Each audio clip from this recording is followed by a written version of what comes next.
नेपाल के अंदर एंटर करवाता है। तो इसके अंदर एंट्री का प्रोसेस ये था कि आप नेपाल बॉर्डर पे पहुंचे, इंडिया की साइड में अपने अपने लाइसेंस दिया और साथ में जहाँ पर हमने अपना कटवाया भंसार। 2000 वाला चेंज कर दो, 200 का एक्सचेंज। ये 200 इंडियन करेंसी में और साथ साथ एक्टिवेट हो जाता है ये 2 मिनट लगेगा। यहाँ पर एक चार्जिंग पॉइंट है नेपाल के अंदर। आप नेपाल के अंदर चार्जिंग कैसे ढूंढोगे मैं बता देता हूँ। BYD की डॉल्फिन। राकेश जी, आपको कितने की गाड़ी पड़ी है नेपाल में?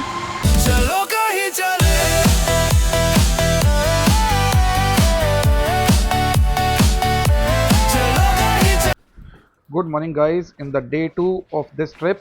अभी हम हैं लखनऊ में। आज हम जाएंगे पल्पा तानसेन नेपाल के अंदर। सारा कुछ बताऊंगा, कैसे एंट्री करनी है, क्या करना है। अभी गाड़ी चार्ज करने जा रहे हैं।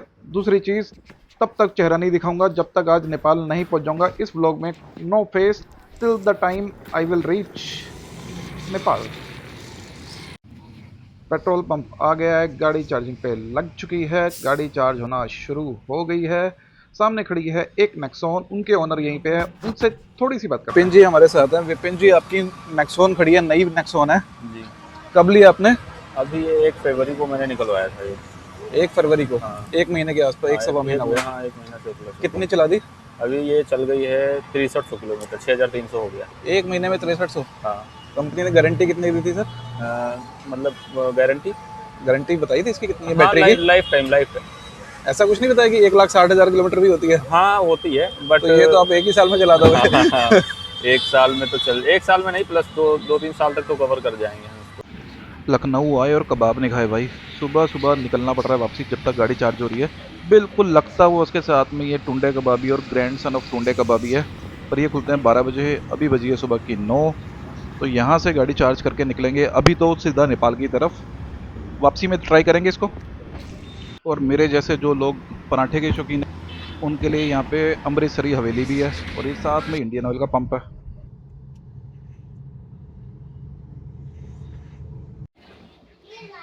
बैठो। मम्मा बिठाएगी। क्यों बिठाएगी? आप बैठो अपने आप। पापा को बोलो। पापा क्यों बोला? चलना है, जाना नहीं तूने? जाना नहीं। ये अयोध्या वाला रोड है और हमारे को अभी ये रोड दिखा रहा है यहाँ से कटने के लिए। यहाँ से अभी बॉर्डर लगभग लगा लो होगा 170-180 किलोमीटर। तो ये रास्ता दूसरा है।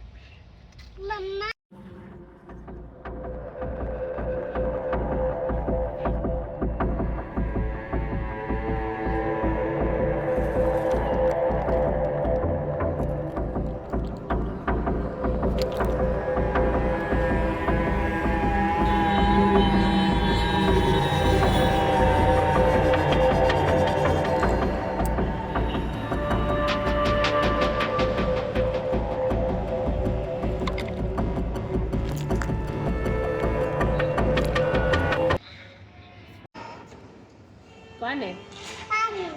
अरे ये कौन है? अंकुश ने। अंकुश का नाम क्या है? पूरा नाम क्या है? Very good. पराठा खाएं। बचपन में काला कौवा देखो तो बोलते थे कि कोई रिलेटिव आने वाला है, पर आज तो हम ही जा रहे हैं। गाड़ी चार्ज हो गई है, चलें अब सीधा पल्पा की तरफ।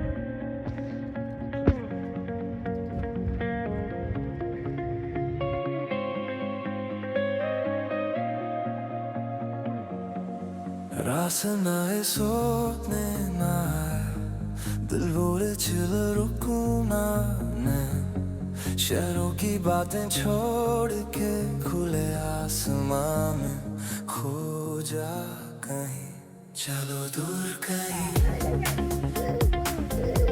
जाना हो कल। तो इस रोड पे जब से निकला हूँ स्पीड बिल्कुल नहीं बन रही। 120-30 किलोमीटर पार हुआ पिछले 3 से 4 घंटे के अंदर। और कुछ हो ना हो, रोड की हालत जैसी मर्जी हो, हर आधे किलोमीटर पे, आधा किलोमीटर मतलब आधा किलोमीटर, हर आधे किलोमीटर पे किसी ना किसी का एक स्मृति द्वार आ जाता है। ये जो आगे पिंक से कलर का बोर्ड दिख रहा है ना, इसको कहते हैं स्मृति द्वार। ये जिसके नाम का बोर्ड है उसकी तो फोटो दिखे ना दिखे, बाकी लोगों की इसमें दिख रही होती है। हर आधे किलोमीटर पे ये स्मृति द्वार है किसी ना किसी के नाम का। टिपिकल इंडियन सीन एक और आ गया। मैं कह रहा हूँ 15 से 20 जा चुके हैं, हर आधा किलोमीटर भी, शायद मैं ज़्यादा बता रहा हूँ, हर 100-200 मीटर के ऊपर द्वार आया था। एक और आ गया, ये मंदिर के नाम का है किसी, तो अच्छी बात है। पर भाई सड़क का पैसा सड़क पे लगाओ, ये कहाँ लगा यार तुम।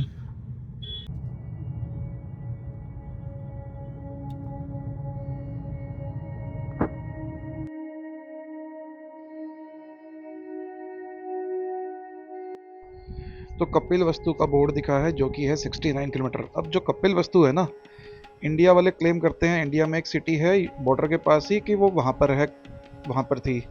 और नेपाल वाले क्लेम करते हैं बॉर्डर के उस पार जो कि काफ़ी पास है लुम्बिनी से, वो वहाँ पर क्लेम करते हैं। ये जो कपिल वस्तु का बोर्ड जो दिख रहा है ना, ये इंडिया वाले कपिल वस्तु का बोर्ड दिख रहा है। हम लोग नेपाल कब पहुंचेंगे? 3 मिनट में पहुंचेंगे, 3 मिनट में। एक इंडिया का फ्लैग आ गया आगे, अब थोड़ी दूर पे नेपाल का फ्लैग आ जाएगा, दिख रहा है सामने इंडिया का फ्लैग। बस इसके बाद अब नेपाल का फ्लैग आ जाएगा।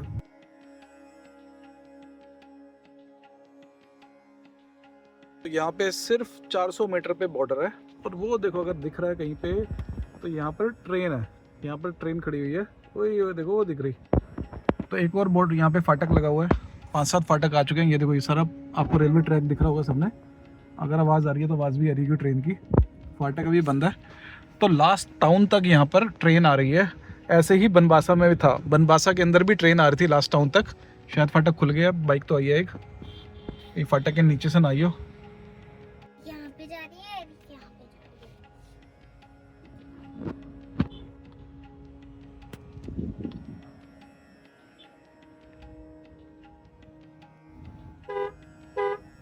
तो भाई बुरा हाल है, बुरा मतलब बहुत ही बुरा। पूरा एक लेन ट्रक्स ने जाम से लगा रखा है, एंट्री करने के लिए खड़े हैं बॉर्डर से, और काफ़ी टाइम लग रहा है यहाँ पर। सामने देखोगे तो अब नेपाल की कार्स, इलेक्ट्रिक कार्स आपको दिखने लग गई होंगी। After checking we finally enter Nepal. तो भाई जल्दी से प्रोसेस समझा देता हूँ नेपाल में एंट्री करने का। ये बढ़नी करके बॉर्डर है, बढ़नी या बरनी जिसको हम कहते हैं। गोरखपुर से पहले एक और बॉर्डर पड़ता है जो कि आपको नेपाल के अंदर एंटर करवाता है।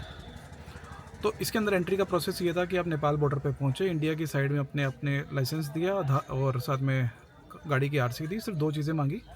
उसके बाद हमने एक जगह एंट्री करी, वहीं पर हमने अपना सारा सामान चेक करवाया।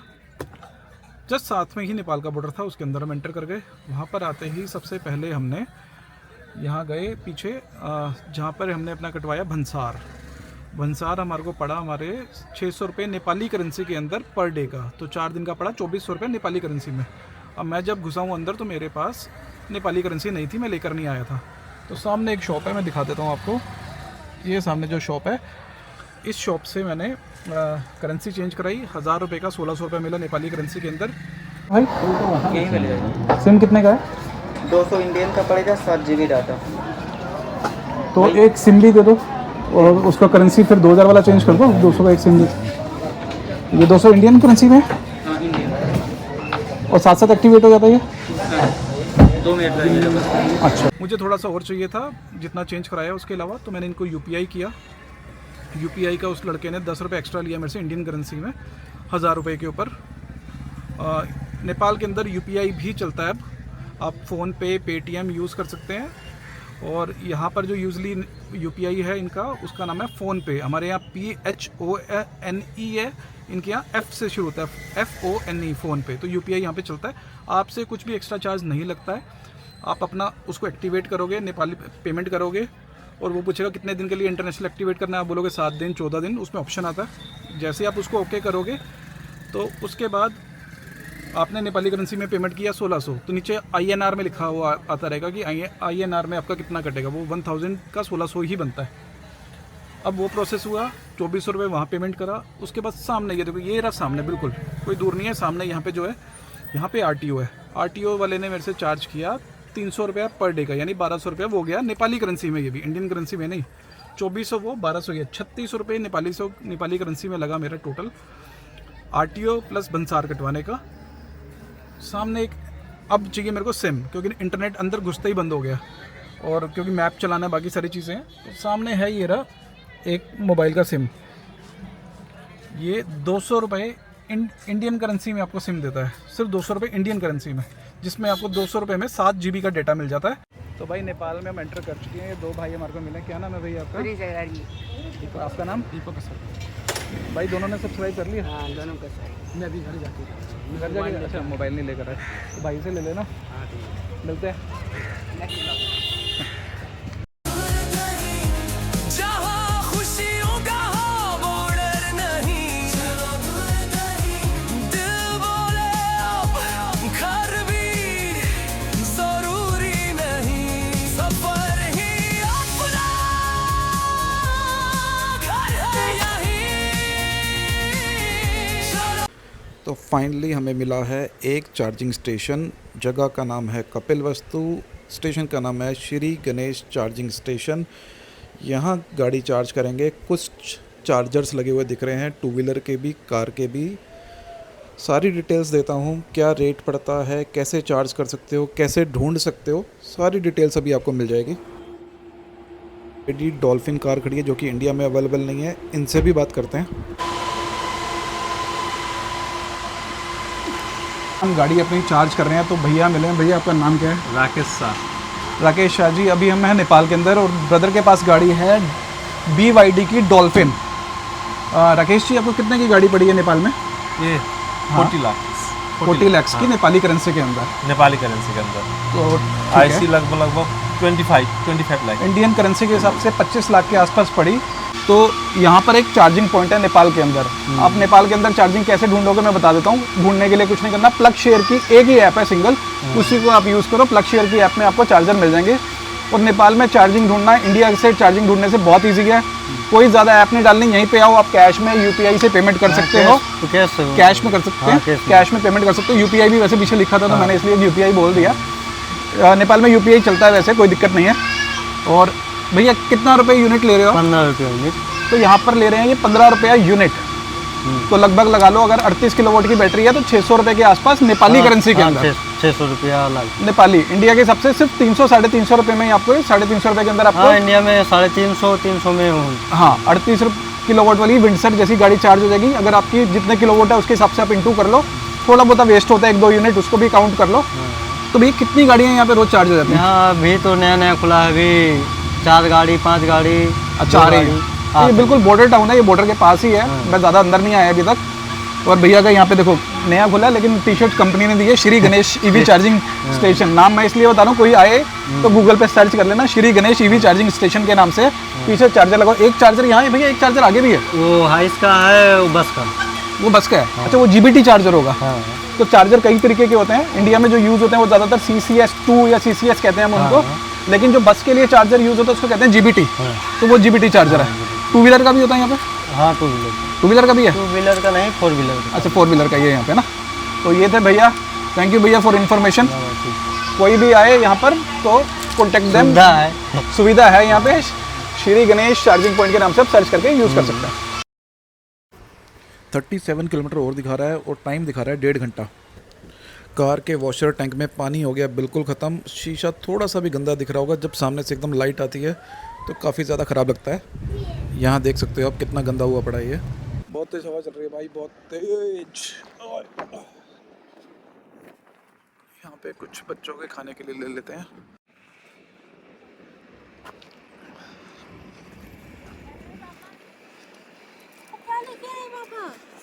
Four type of Frooti, different type of Frootis. पर कोई है सिद्धि बाबा मंदिर और यहाँ पे टनल बन रही है भाई। पहली टनल देखी है मैंने नेपाल के अंदर अभी तक। ये कोई बहुत बड़ी टनल है, ऑलमोस्ट बन के रेडी है। ऑलमोस्ट बन के रेडी है, बस ये शुरू कभी भी हो सकती है। और ये सारी टनल बना रहा है चाइना, बोर्ड लगे हुए चाइनीज़ किसी कंपनी के। और यहाँ से पहाड़ी रास्ता शुरू हो गया जो कि काफ़ी ख़राब है। तो यहाँ पर स्पीड नहीं बन रही भाई 20 से ऊपर बिल्कुल भी।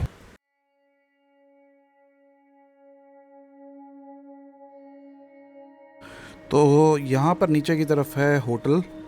सिर्फ 1 किलोमीटर से भी कम नीचे की तरफ रास्ता है, वहीं पर जाना है हमें।